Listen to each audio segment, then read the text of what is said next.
Welcome to our channel. Today we how to authenticate to Composer repositories using bearer tokens on VPS. Easy tutorial step by step clearly.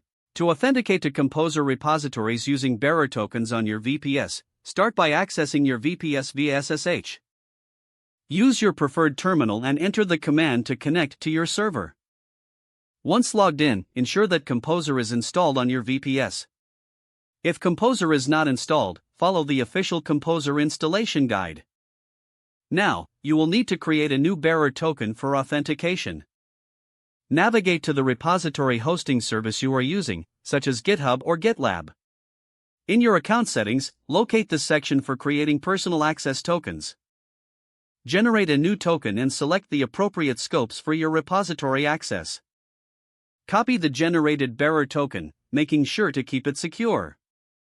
Next, return to your VPS and create or edit a Composer configuration file.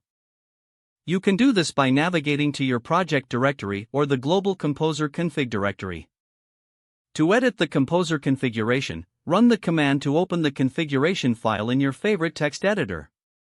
In the configuration file, add the bearer token to the repositories section. The format will be similar to this: https://token at repository URL. Replace token with your actual bearer token and repository URL with the URL of your Composer repository. Save and close the configuration file. Now, you can test the authentication by running a Composer command that requires access to the repository. For example, you can run Composer install or Composer update. If set up correctly, Composer should authenticate using the bearer token and proceed without errors. In case you encounter issues, double-check the token's permissions and the syntax in the configuration file. That's it. You have successfully authenticated to Composer repositories using bearer tokens on your VPS. If the page does not load, refresh the browser or try again in a private or incognito window. Make sure you are using the correct email address, then retype it carefully to avoid small typos.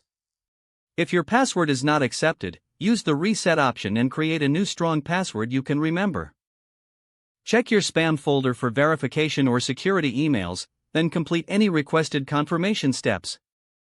Enable two-factor authentication if available to improve account security and reduce unauthorized access risk. After signing in, review your profile details so your contact information and settings are accurate and current.